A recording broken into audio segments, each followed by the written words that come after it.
Welcome to a Healthy Push podcast. I'm Shannon Jackson, former anxiety sufferer turned adventure mom and anxiety recovery coach. I struggled with anxiety, panic disorder, and agoraphobia for 15 years. And now I help people to push past the stuff that I used to struggle with. Each week, I'll be sharing real and honest conversations along with actionable and practical steps that you can take to help you push past your anxious thoughts, the symptoms, panic, and fears. Welcome. You're right where you're meant to be. Okay, today's episode is a really cool one that I have been excited about for some time now. I have Annie here with me, and Annie has been behind the scenes doing some projects, working with me on some projects for, probably a month now. And I've been wanting to introduce her to you, and I want her to share like a little bit about herself and a little bit about her story. And so I thought, how can we do this? So something really cool that we brainstormed is, how about we have Annie on and we do some Q&A style podcast episodes. So Annie's here. She's going to ask me questions. I'm going to answer them. We're going to have some conversation, and this is just going to be really cool. So I'm super excited. And Annie's going to introduce herself, but I just want to give like a little bit. So Annie actually has been in the Healthy Push community for quite some time. She actually took my Panic to Peace program. So she has like lived experience. She knows what it's like. She can relate so much. And so this is not just anybody asking me these questions. So before I keep going on and rambling, Annie, welcome. Welcome to the podcast. Hey. So I'm super excited. Like, I know you obviously, but just share a little bit about you with the community. Yes. Well, first of all, thank you so much for having me. I'm seriously so flattered to even be here. It means so much. Yeah, I was in I want to say January 2023 round of Panic to Peace. And that's ultimately what led me here. I was dealing with just really intense panic attacks and all sorts of stuff like that. Agoraphobia, really bad. At one point, I was actually housebound. And yeah, I mean, I think that's ultimately got me here with you. It's so fun to just be able to, collaborate with you on so much of this stuff. And yeah, I think the coolest part is that, I have looked at anxiety as just like my biggest weakness for pretty much my whole life. And it's ultimately what has led me to this really awesome place to like be sitting here with you right now. So it's just cool to have that like full circle type of thing. I just love it. So, It's yeah. so crazy. It's so crazy. I remember when I was like looking for somebody to help me with projects, and you expressed your interest, and I was just like, oh my gosh, she's perfect. Like, she's perfect. And I am just so excited because you've been so helpful and you're just so incredible on so many levels. So Oh, let's thanks. just like talk a little bit, before because I love that, like, obviously you've been in the community, you like know Panic to Peace, like what it's all about, like what I do, but who are you personally? Like, who the heck is Annie? Yeah, it's a very good question. I'm still trying to figure that out a little bit myself. Yeah, so I am a military wife. My husband's in the Navy, which obviously brings lots of unknowns, which is great for us people with anxiety. Um, I live in Southern California, but that's always changing. It seems like we're always moving. I have two dogs, two Australian cattle dogs, and they're just like everything to me. And yeah, I've always kind of dealt with anxiety my whole life, and it's something I've just recently really started to tackle and get through. I feel like I'm on the up and up with it. Like we're getting to a really healthy place. So that's super exciting. And a lot of that is thanks to you, obviously. That's why I'm here. um, yeah, and I love writing. So there's that too. So I think that's Yeah. the main things. Yeah, I love it. So a lot of what you'll see, Annie helps a lot of behind the scenes on my blog post. And she's an amazing writer. So it's really cool just to see her Cool. like take her skills and the experiences and all of it and put it all together. So I love it. But we'll dive in. So let's dive in. So these questions that we're going to talk about are surrounding the topic of panic attacks. So I felt like we've got to pick a topic because I want it to be like reined in, controlled, like we're talking about something specifically. And so these questions came from the community, from you, Mhm. from the Healthy Push community. So I'm really excited to talk about these questions. And if you're like, I want to ask you a question, like, how do I get a question answered? These questions actually came from people who are on my email list. They get my weekly emails. I get a lot of replies to those. I get random questions asked of me. Some of the questions come from my students and clients that I work with. So if you're like, I would love to ask you a question, hop on my email list. That link will be in the show notes and you can ask me a question. You can hit reply on any of my emails and ask me a question.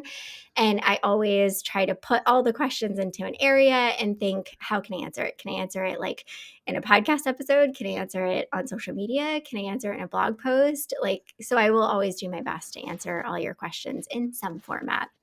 So let's talk about panic attacks, Annie. Like, super fun Yes. topic, right? Super fun if you're dealing with them. They're just like the most fun experience for sure. Yeah, so this first question, there were so many people that asked this. And for me personally, like, oh, this is something I probably would have asked as well when I was really struggling. So that is, how do you learn to recognize and stop the unhelpful thoughts that kind of lead us to having a panic attack, Shannon? Oh, this is a good one. So I Yeah. think where, my brain goes with this is this question's being asked, right? Because you're probably thinking, if I can prevent or stop the thoughts, I won't have the panic. And a Mhm. lot of it revolves around that, right? Like, how can I prevent myself from panicking?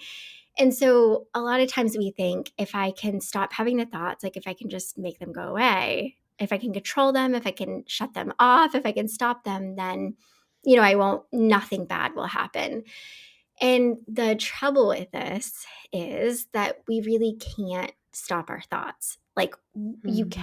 cannot stop really any of your thoughts, right? We have so many thoughts in a day and they come in, and you really have to choose what you do with the thought. And so I feel like I talk about this a lot, but your response is always the most important thing. It does not Mhm. matter, like you can't stop a thought. So you having a thought come in like, oh my goodness, what if you panic? Okay. Instead of trying to shut it down, trying to say, nope, that's not going to happen. We're okay. Trying to make it go away. It's just, okay, what if we panic? What if we panic? Like, Yeah. I actually don't have to do anything with this thought. I don't have to make it go away.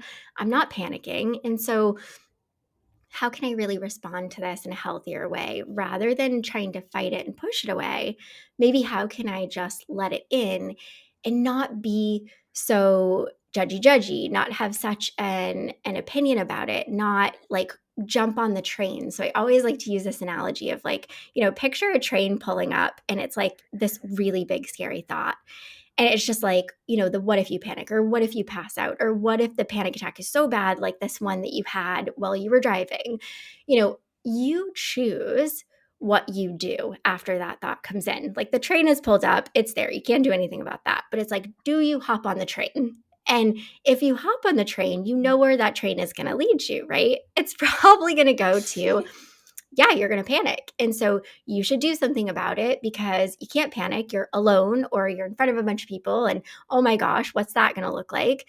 So instead of jumping on the train, it's like, okay, yeah, I don't know. I could. Who knows? Maybe. But like, not happening. So I'm not going to try to fight it. I'm not going to try to make it go away. Like, I can just send the train on its way. And, you know, you have to really think of this in a long-term oriented solution. Like you can't, again, right? You can't stop the thoughts from coming in. But when you learn to shift your response and you consistently respond in a healthy way, that's what stops the thoughts from continuing to come in the way that they're coming in, because you're always going to have thoughts, right? And some of them might be anxious, some of them might be a little bit uncomfortable. That's okay, but we don't need to stop them altogether. It's just, how do I respond to them in a healthier way so that they're not showing up like in the way that they currently are? I don't know. Does that make sense? Yeah, yeah, I love that. That's so, so good to hear. I mean, even now, it's like, I'm on my road to recovery from anxiety. It's still something I deal with. But even before this podcast, I've never done a podcast. I don't know what to expect. My hands are sweaty, and oh, am Right. I going to pass out? Who knows? Like, I had all these thoughts. And, really the difference is like, I'm sitting here saying, like, okay, like, we can handle that. Nothing's ever really come from them. And do I really want to miss out on this opportunity? And Mm, the answer is no, because why would I? But so good. so yeah, Yeah, I it's so love good. It's that. like not letting the thoughts, right, take you in a direction where you know where that train's going. And so it's like, no, no, Hmm. no, no. Like, I don't need to try to fight this, make it go away. I don't need to make the train disappear. Like, we can just choose Yeah. to just be here, be with the thought, let it be there, and it will go right on by.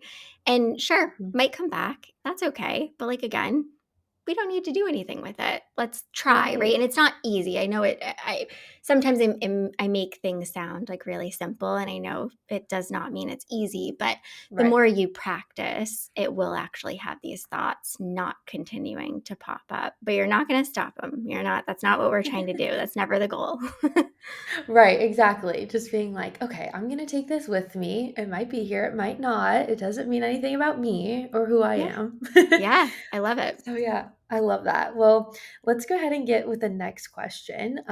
This is another really, really good one. Ton of people asked, and that is, how do I stop worrying about potentially having a panic attack? So basically, just having anxiety about Uh, anxiety.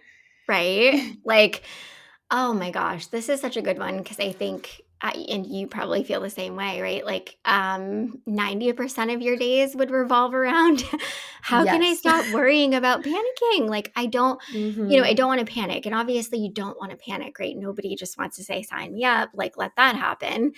And, you're worried because you're scared of it. And it's okay. Always encourage, right? It's okay to be scared of it. Like, I hear a lot of times students will say to me, I don't want to be scared anymore.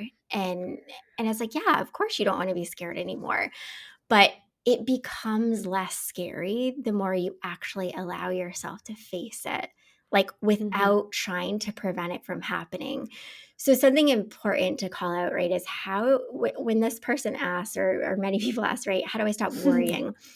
It is tough because worrying is like that next step of I have this thought come in and I sort of choose what I do with it. And if you choose to jump on that train, you're sort of making a conscious choice to worry. And it doesn't feel that way. I know that. But when you're worrying, you're really allowing yourself to go there. You're really allowing yourself to just jump on it. The next thought, the next thought, the next thought. So it's really, not trying to resist. And this is so much with anxious thoughts. This is so much with the symptoms, so much with panic. Like, if you're always worried about panicking, chances are you're always trying to prevent it from happening. You're always Hmm. trying to resist it. And that is going to make everything about anxiety and panic, right? Like, if all your attention and focus is on how can I not have that happen? How can I not feel that way? Well, how do you think you're going to feel, right? Like, if I'm always Yep. telling myself, like, I can't feel sad, I can't feel mad, chances are I'm going to get really caught up in that emotion. So I know, again, right, sounds simple, but it's like trying to drop that resistance. Yes, I can be scared of it, but everything doesn't need to revolve around how I can make it not happen.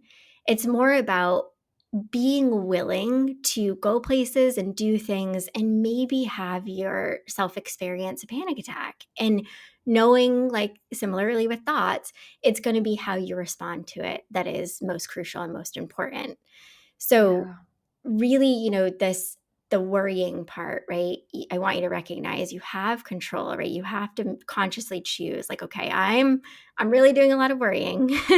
And what would be a bit healthier for me to do? I can't keep going down this. So really your actions and behaviors are super, super important, and paying attention to what are all the ways in which you're trying to prevent it from happening? What are all the ways in which you're trying to make yourself not go there? And like trying to drop that resistance is going to be huge. Yeah, like, I just love that. That's so good. Like, it makes me think, like when I was really struggling, I would so often be like, oh, like, what if I feel this way in this situation? Like, then I can't handle it and that sort of thing. And, ultimately, I think like little by little, you just say, like, okay, like, just let it happen. Let myself die. Let myself pass out, whatever it Yeah. is. And it's so hard at first, but just those small little bits can really help so much. So, Yeah. It's like giving, I've said this so many times, right? But giving yourself permission to go there. Like, cause mhm. I remember sitting in my car and like, I would always worry about having a panic attack. Like, I would literally be going to see my therapist, and it was like in a downtown. I'd have to like park on the side of the road, and I would really like sit there and be so worried. Like, what if I have a panic attack? Like leaving my car, walking there, like between the space and time that I go from this point to that point, like what if I have a panic attack? And trying to like convince myself, like give myself this pep talk of like, you're not going to panic. You're going to be okay, Shannon. Everything's going to be fine. And it's just like, oh my gosh, how much energy I put into trying to make myself convinced it wasn't going to happen and I was going to be okay. And it's that control, right? I wanted that Yeah. control so badly.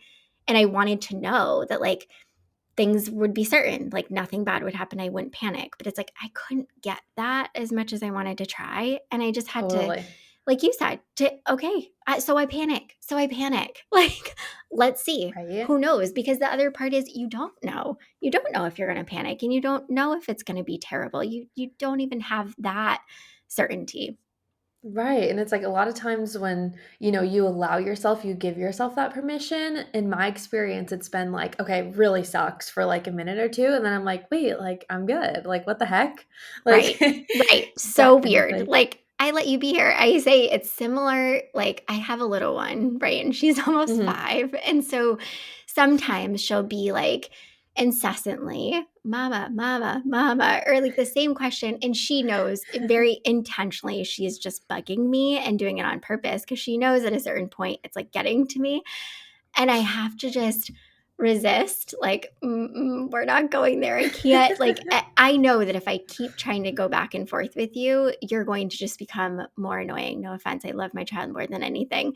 But so giving it less attention, right? Giving her less attention, you know, just sort of allows the anxiety to move on.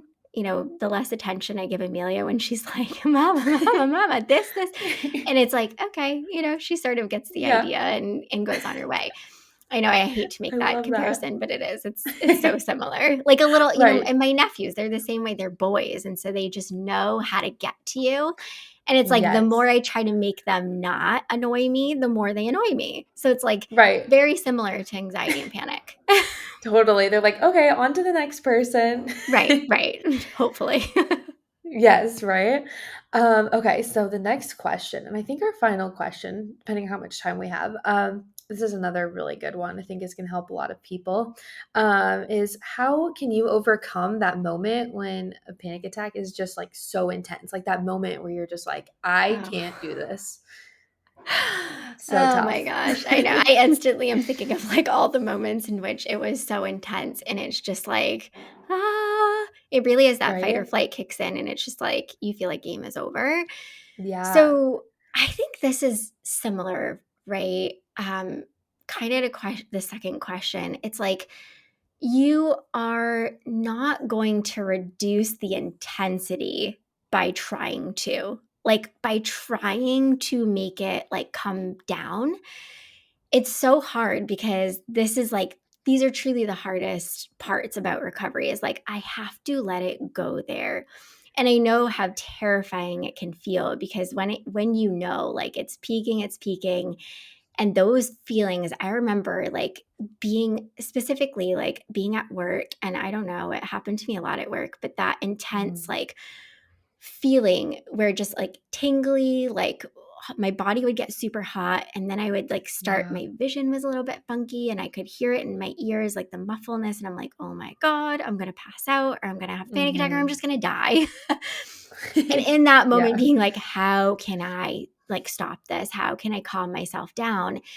And trying to do anything, like I would try to do anything to like calm Yeah. myself down, and it never really worked. It would like I don't know, 9 out of 10 times make it so much worse. I would just talk myself into even more panic.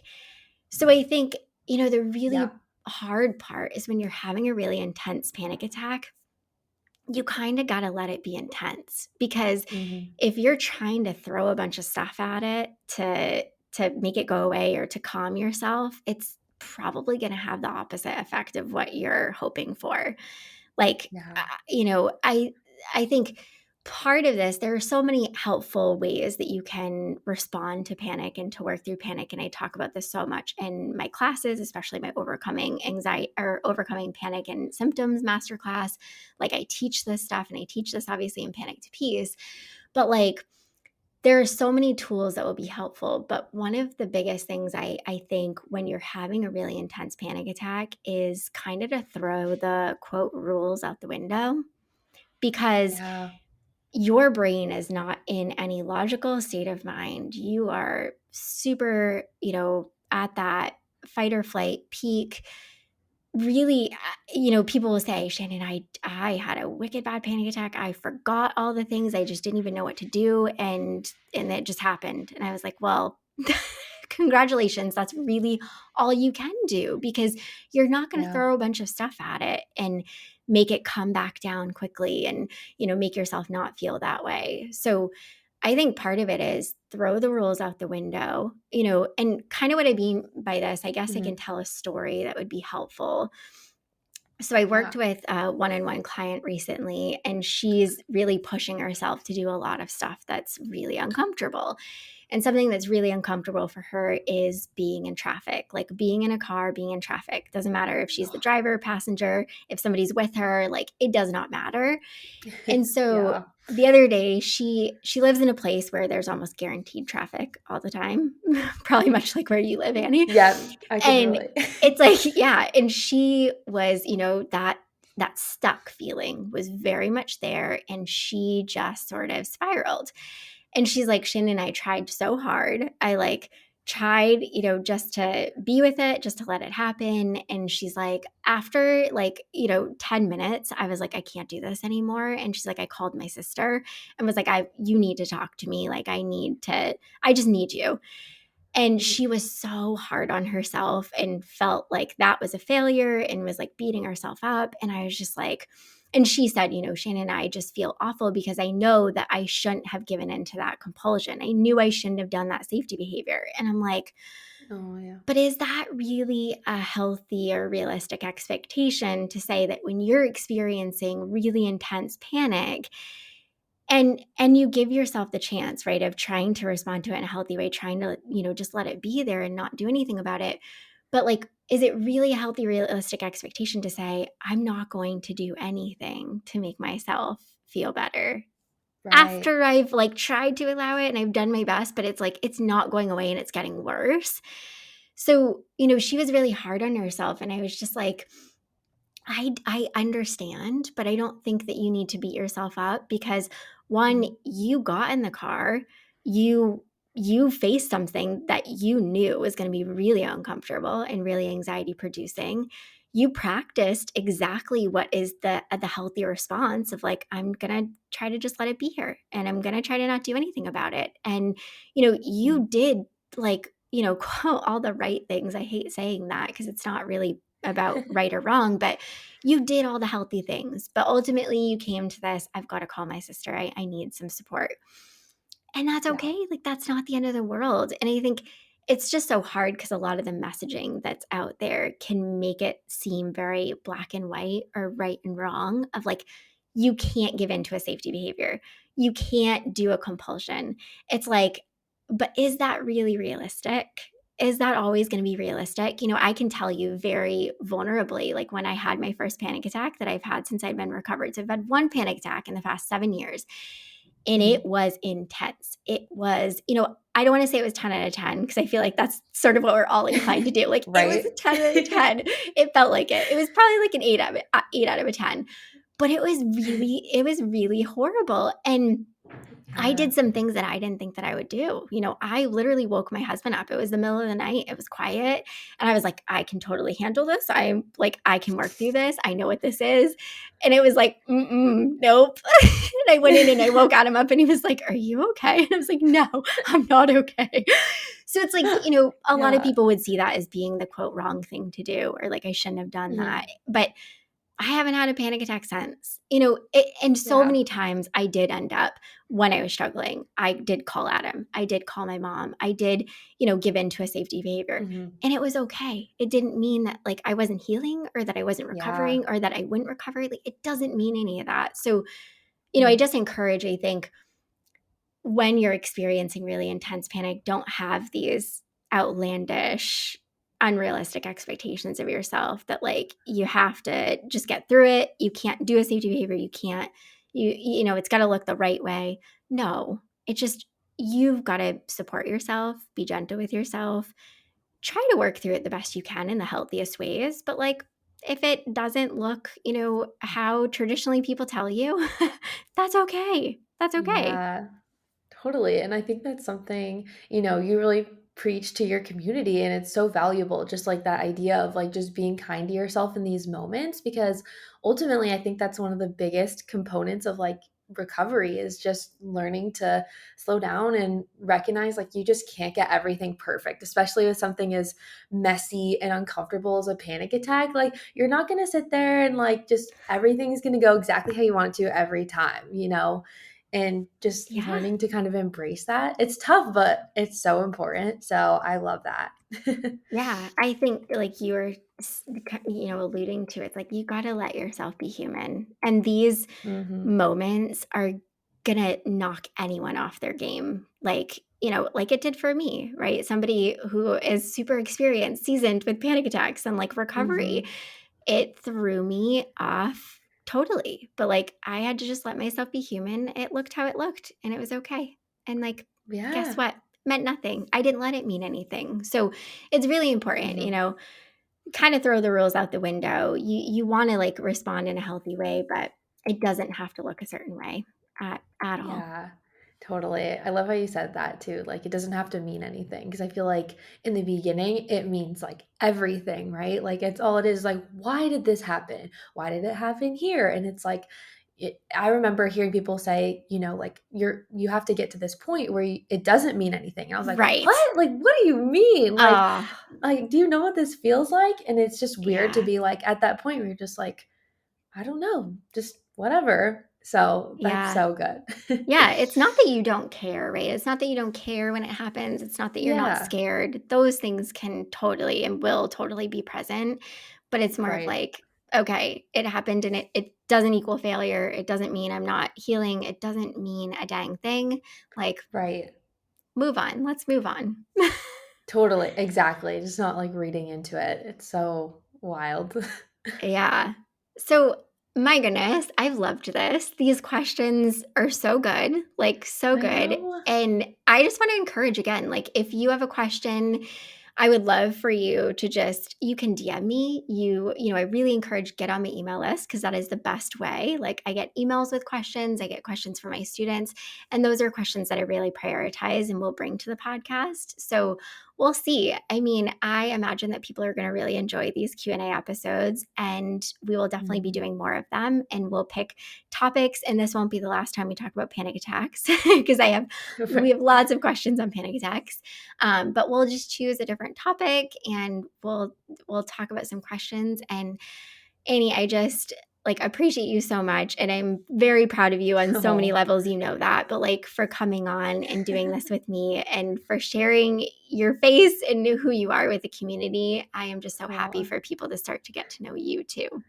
Well, thank you so much for having me. Seriously, because this whole community has been such a huge part in just me even being in the Mhm. place where I'm able to be here. So I'm so grateful and just excited for future Oh, episodes and all the fun stuff.